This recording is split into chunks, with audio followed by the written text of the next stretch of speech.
عشق کا شین از قلم علیم الحق حقی۔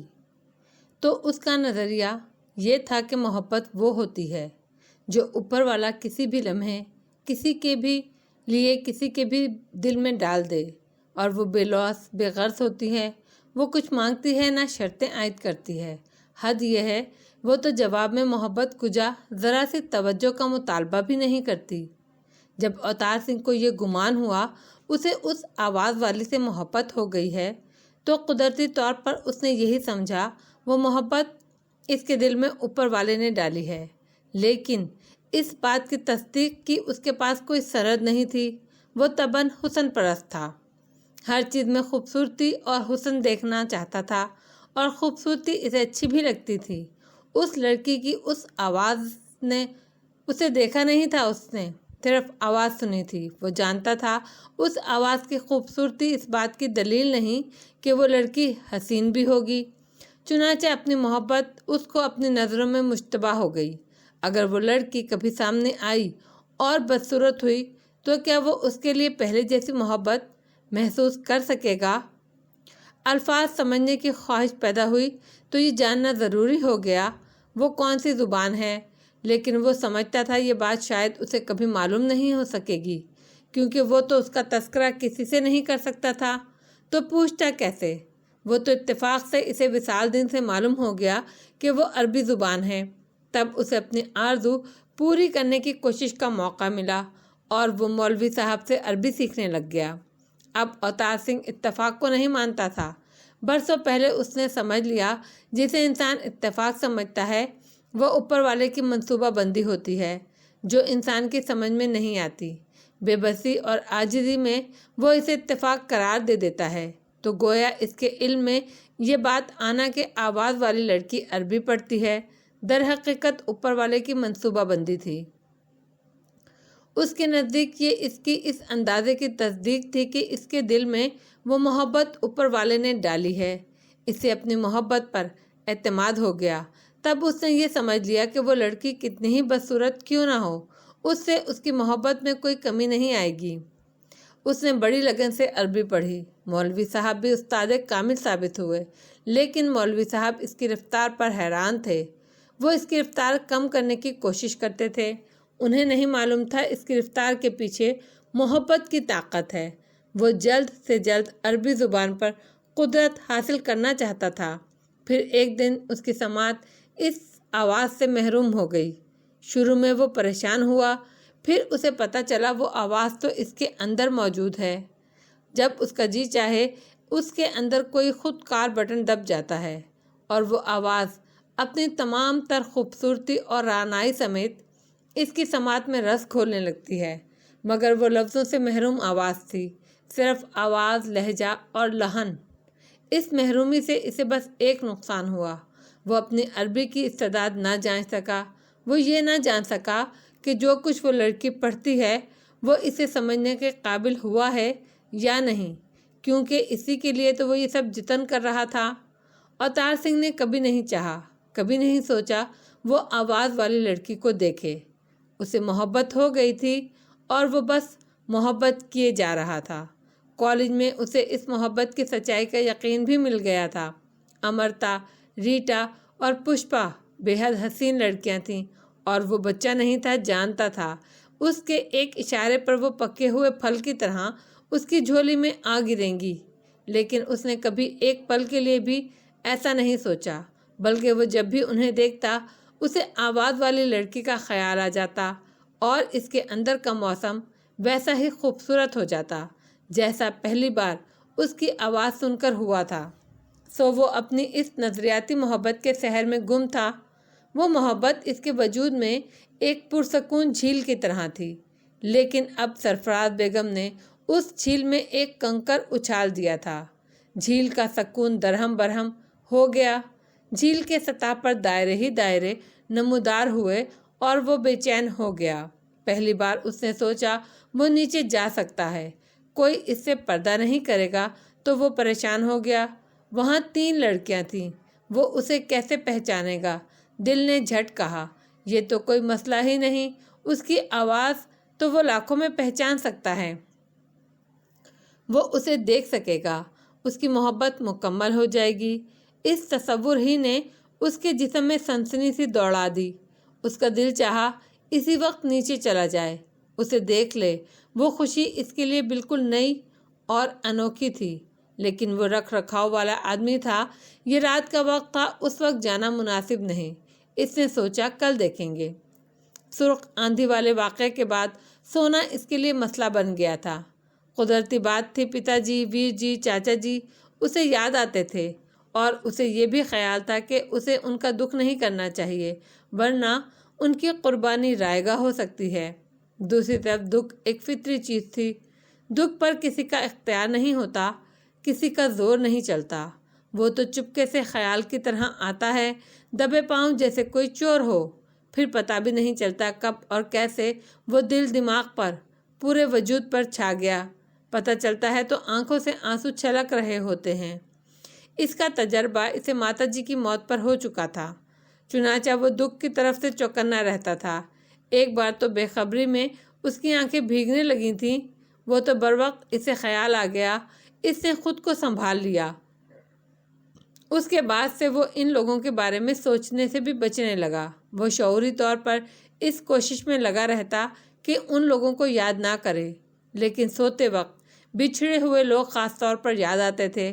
یہ بات وہ کبھی نہیں سمجھ سکا کہ غم نہ کرنے کی جدوجہد میں اس نے غم کو خود پر طاری کر لیا ہے۔ اگر وہ ایک بار کھل کر غم کر لیتا، رو لیتا، تو اس کے بعد وہ دھیرے دھیرے بتدریج وہ غم اس کے دل و دماغ سے محو ہو جاتا۔ لیکن اسے تو بس یہی فکر تھی کہ ان کی قربانی اکارت نہ جائے۔ اللہ کو خوش کرنے کے بجائے وہ اسے خفا نہ کر بیٹھے۔ سو بستر پر لیٹنے سے پہلے وہ سر اٹھا کر پکارتا، اے اوپر والے، تیرا شکر ہے تو نے مجھے پیدا کیا، وہ سب کچھ دیا جو میرے پاس ہے، مجھے راستہ دکھایا جس کی وجہ سے میں نے تجھے خوش کرنے کی کوشش کی۔ اب اسے قبول بھی فرما لے اور مجھے ناشکرے پن سے بچائے رکھ۔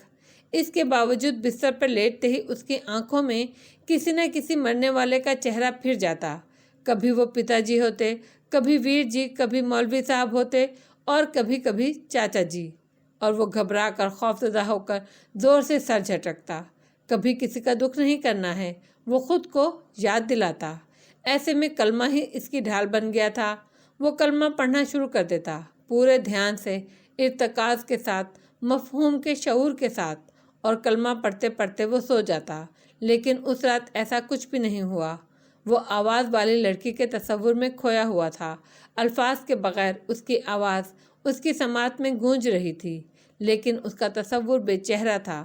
اس پردہ دار لڑکی کو اپنے تصور میں وہ چہرہ دینے کی گستاخی نہیں کر سکتا تھا۔ بالآخر اسی کیفیت میں وہ سو گیا۔ رات بھر خد و خال بغیر نین و نقش کے وہ خواب میں اس کو دیکھتا رہا۔ اگلے روز اوتار سنگھ سو کر اٹھا تو وہ اسی کیفیت میں تھا جس میں سویا تھا۔ اس کا جی چاہ رہا تھا کہ اڑ کر نیچے پہنچ جائے۔ ناشتے تک وہ اپنی اس خواہش کو دبائے بیٹھا رہا، مگر ناشتے کے بعد ہر گزرتے لمحے کے ساتھ اس کی بے چینی، اس کا اضطراب بڑھتا گیا، بلکہ وہ ایک ایسی تڑپ میں تبدیل ہو گیا جو اسے قدم اٹھانے پر اکسا رہی تھی۔ بالآخر اس کے قدم اٹھے اور وہ زینے پر آ گیا۔ اس کی چال میں عجیب سی بےتابی اور مستانہ پن تھا جو کم از کم اس کے لیے نیا تھا۔ ان لمحوں میں وہ اپنا آپ خود سے بھی اجنبی لگ رہا تھا اسے، مگر زینے پر اترتے اترتے اچانک وہ ٹھٹک کر رک گیا۔ وہ کیا کر رہا ہے، کہاں جا رہا ہے، اور کیوں جا رہا ہے؟ یہ وہ چپتے ہوئے سوال تھے جنہوں نے اچانک ہی اس کے قدموں سے تحریک چھین لی۔ چند لمحے وہ ساکت کھڑا رہا، جیسے وہ سوال اس کی سمجھ میں نہ آئے ہوں۔ پھر اس کے اندر جواب ابھرا، میں اسے دیکھنے جا رہا ہوں۔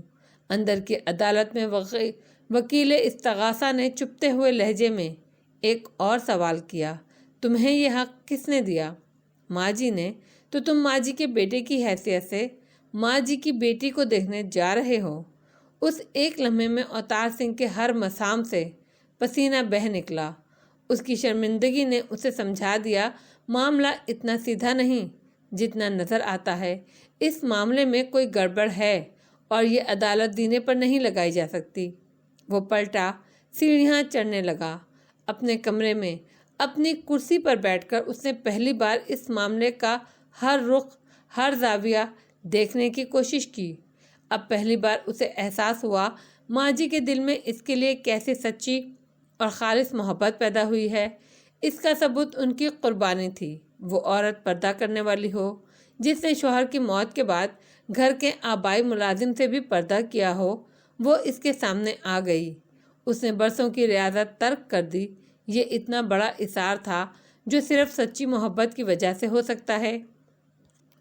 یہی نہیں، اس نے اپنے گھر کے تمام دروازے اس پر کھول دیے، اپنی بچیوں کا پردہ بھی اٹھا دیا۔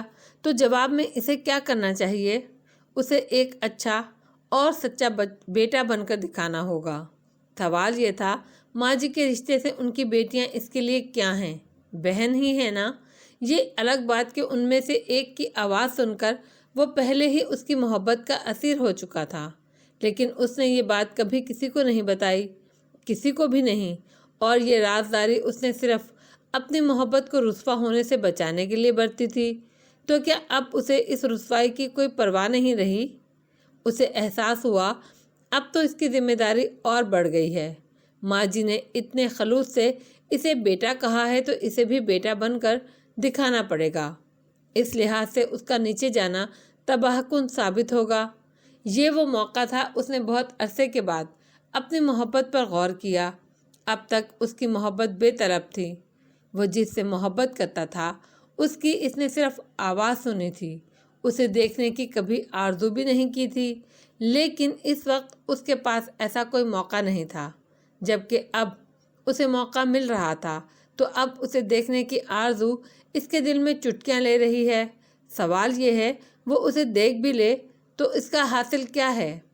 یہ تو اسے اب بھی یقین تھا، وہ دیکھنے میں کیسی ہی ہو، اسے اس سے کوئی غرض نہیں، کوئی فرق بھی نہیں پڑتا۔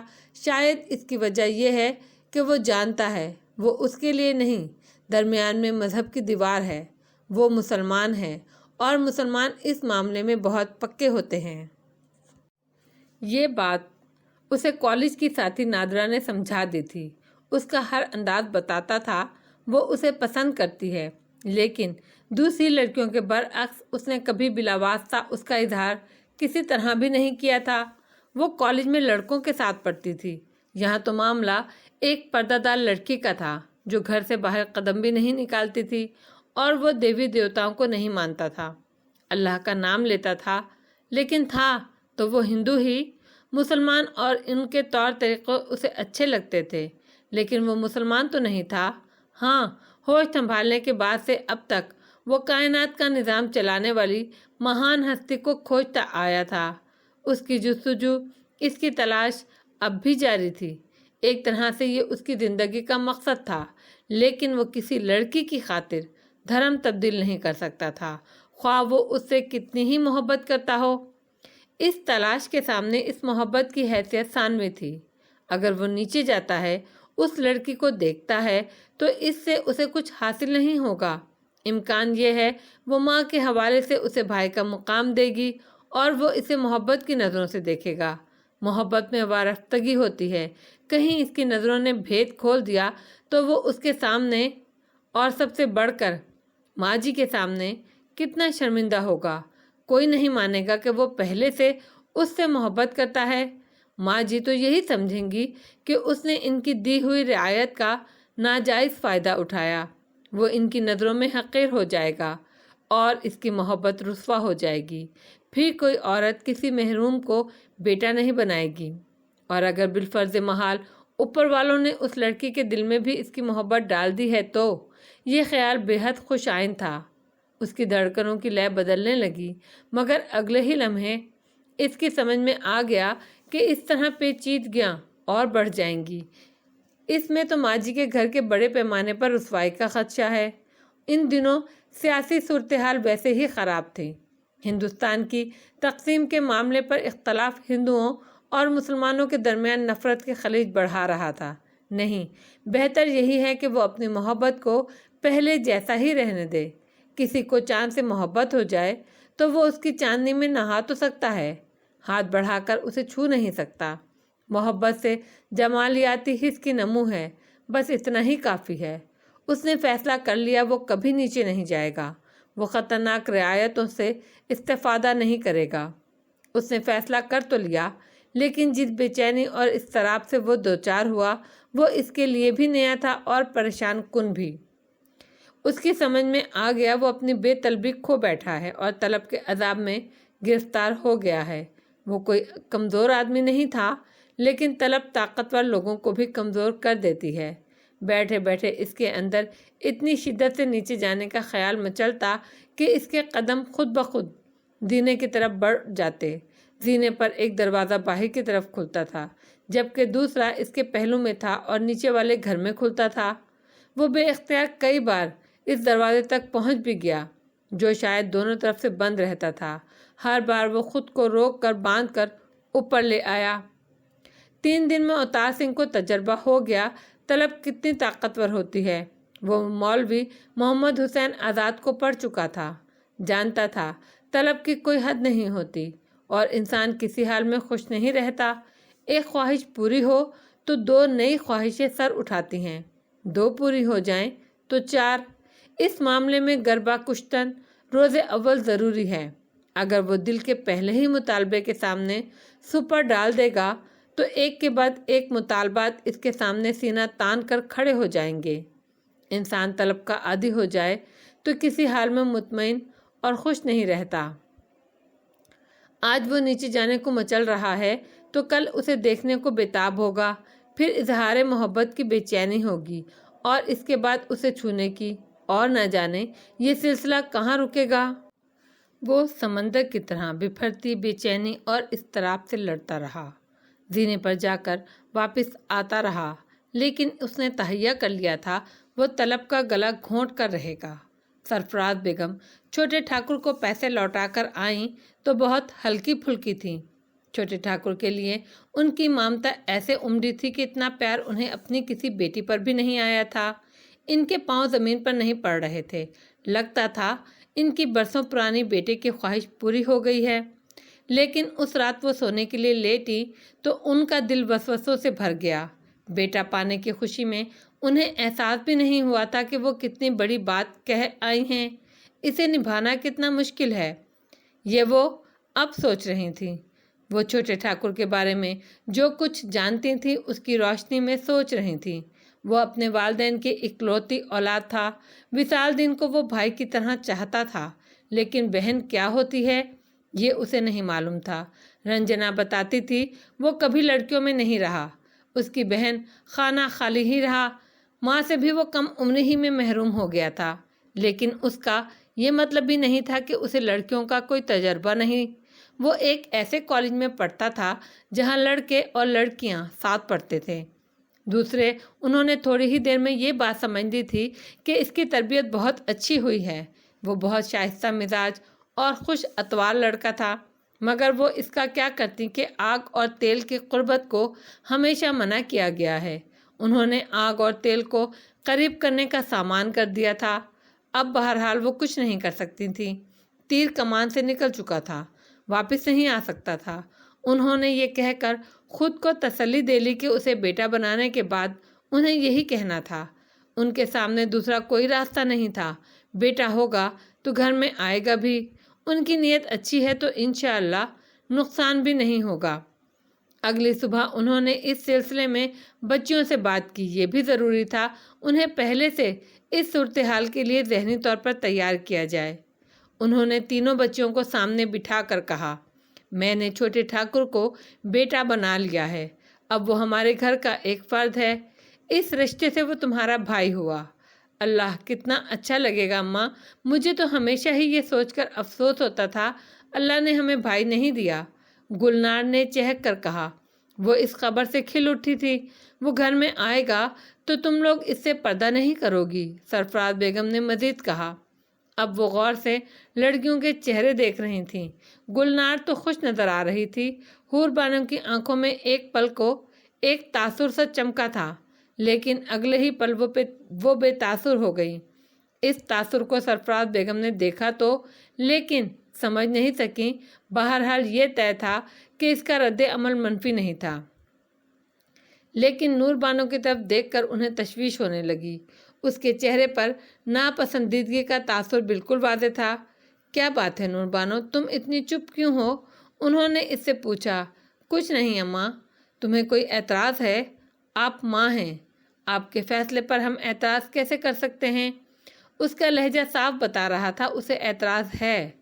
سرفراز بیگم عقل مند خاتون تھیں، جانتی تھیں اعتراض کا دبا رہنا اچھا نہیں ہے، اس کا اظہار ہونا چاہیے۔ اظہار معاملات کی سنگینی کو کم کر دیتا ہے۔ نہیں نور بانو، ایسا نہیں، تمہیں اعتراض کا حق ہے، تم کھل کر اعتراض کر سکتی ہو، کہو کیا بات ہے؟ نور بانو اب بھی ہچکچا رہی تھی۔ اماں، یہ گستاخی ہوگی، میں اجازت دے رہی ہوں۔ اماں، میں سمجھتی ہوں آپ نے اچھا نہیں کیا، نور بانو نے جھجکتے ہوئے کہا۔ یہ بات تم کیوں کہہ رہی ہو؟ سرفراز بیگم نے نرم لہجے میں پوچھا۔ ان رشتوں کی کوئی شرعی حیثیت نہیں ہوتی جو انسان خود بنا لیتا ہے، نور بانو بولی۔ کسی کو بیٹا بنا لیا جائے تو وہ حقیقی بیٹا نہیں بن جاتا، اسے وہ حقوق حاصل نہیں ہو سکتے جو حقیقی بیٹے کے ہوتے ہیں، نہ بیٹا بنانے والے پر اس کے تمام فرائض واجب ہوتے ہیں۔ یہ تو ایک جذباتی معاملہ ہے۔ سرفراز بیگم سمجھ گئیں وہ سورہ احزاب کے حوالے سے بات کر رہی ہے، جس میں حضور صلی اللہ علیہ وآلہ وسلم کے منہ بولے بیٹے زین بن حارث کے معاملے میں اللہ تعالیٰ نے اپنا فیصلہ سنایا ہے۔ اب وہ اس سے اختلاف نہیں کر سکتی تھیں۔ چند لمحے سوچنے کے بعد انہوں نے کہا، لیکن بیٹے، حضور پاک صلی اللہ علیہ وآلہ وسلم یتیموں پر خاصی طور پر شفقت فرماتے تھے۔ یہ اللہ کا حکم بھی ہے۔ اماں، ہر معاملے میں اعتدال کا حکم بھی تو دیا گیا ہے۔ آپ چھوٹے ٹھاکر پر بے شک شفقت کریں، لیکن آپ کے بیٹا کہہ دینے سے وہ آپ کا بیٹا اور ہمارا بھائی نہیں بن جائے گا، اس لیے اس کے سامنے آنا جائز نہیں۔ تم اماں سے بحث کر رہی ہو، حور بانو نے اسے ٹوکا۔ ماں کی نافرمانی کو بھی تو منع کیا ہے اللہ نے۔ اماں نے مجھے اجازت دی ہے، بلکہ اصرار کیا ہے، نور بانو نے کہا، اور والدین کا حکم اگر اللہ کے حکم سے متصادم ہو تو والدین کی نافرمانی بری بات نہیں۔ اللہ کے حکم کے سامنے تو کسی کی کوئی حیثیت نہیں۔ تم بدتمیزی کر رہی ہو، حور بانو نے سخت لہجے میں کہا۔ ایک شخص پر جو کم عمر بھی ہے، اتنا بڑا سانحہ گزرا کہ اس کا سب کچھ لوٹ گیا، دکھ سے اس کا کیا حال ہوگا؟ ایسے میں اسے ہمدردی کی ضرورت ہے۔ سچ تو یہ ہے اب ہمارے سوا اس کا کوئی نہیں، وہ کرایہ دار کی حیثیت میں صحیح ہمارے ہی گھر میں رہتا ہے، ہم اس کے نزدیک ترین پڑوسی ہیں، اس کی دلجوئی ہماری انسانی ذمہ داری ہے۔ اللہ اسے منع نہیں فرماتا، میں اس کی دلجوئی کے خلاف نہیں ہوں، لیکن مجھے اس رشتے سے اختلاف ہے۔ ہر بات کی کوئی حد ہوتی ہے، سب سے بڑی بات یہ کہ کسی کافر اور مشرک سے رشتہ قائم نہیں کیا جا سکتا۔ میں پردہ ختم کرنے کے خلاف ہوں۔ نور بانو کے لہجے میں قطعیت تھی۔ حور بانو کا چہرہ تمتما اٹھا۔ کافر اور مشرک کے حوالے نے اسے ہلا کر رکھ دیا تھا۔ نور بانو نے اس کی دکھتی رگ پر انگلی رکھ دی تھی۔ چھوٹے ٹھاکر کی محبت میں گرفتار ہونے کے بعد وہ خود بھی اسی پہلو سے سوچتی تھی، لیکن جب اسے پتہ چلا وہ عربی پڑھتا ہے اور اپنے استاد سے قرآن سنتا ہے تو اس کے دل نے کہا وہ مشرک نہیں ہے، بلکہ ممکن ہے اسلام بھی قبول کر لے، اور اس کے قرآن سننے کی گواہ تو وہ خود نور بانو تھی۔ چنانچہ اس نے تڑپ کر کہا، تم تو ایسے بات کر رہی ہو جیسے وہ انسان ہی نہیں ہے، اور ذرا یہ تو بتاؤ وہ کیسا مشرک کافر ہے جو قرآن کی تلاوت سنتا ہے اور عربی پڑھتا ہے؟ یہ سن کر سرفراز بیگم چونکی۔ انہوں نے غور سے حور بانو کو دیکھا۔ کیا یہ سچ ہے؟ نور بانو سے پوچھ لیں۔ سرفراز بیگم نور بانو کی طرف مڑی۔ اس کے کچھ پوچھنے سے پہلے نور بانو نے کہا، یہ سچ ہے، لیکن اماں آپ ہی بتائیں، کیا اس بات سے اس کے کفر اور شرک میں کوئی فرق پڑتا ہے؟ فرق کیوں نہیں پڑتا؟ حور بانو بولی، اس سے ثابت ہوتا ہے وہ اسلام کی طرف مائل ہے۔ سرفراز بیگم اس اصلاح سے اچنبھے میں بھی تھیں اور خوش بھی تھیں، مگر وہ جانتی تھیں نور بانو کا موقف درست ہے، دین کے خلاف جانے کا کوئی سوال ہی پیدا نہیں تھا۔ انہیں نور بانو پر فخر ہو رہا تھا، پڑھائی رائے گاہ نہیں تھی، اس نے بچوں میں دین کی سمجھ پیدا کی تھی، بلکہ عملی زندگی میں اس کی افادیت بھی ثابت کر دی تھی۔ چند لمحے سوچنے کے بعد انہوں نے کہا، مجھے احساس ہو گیا ہے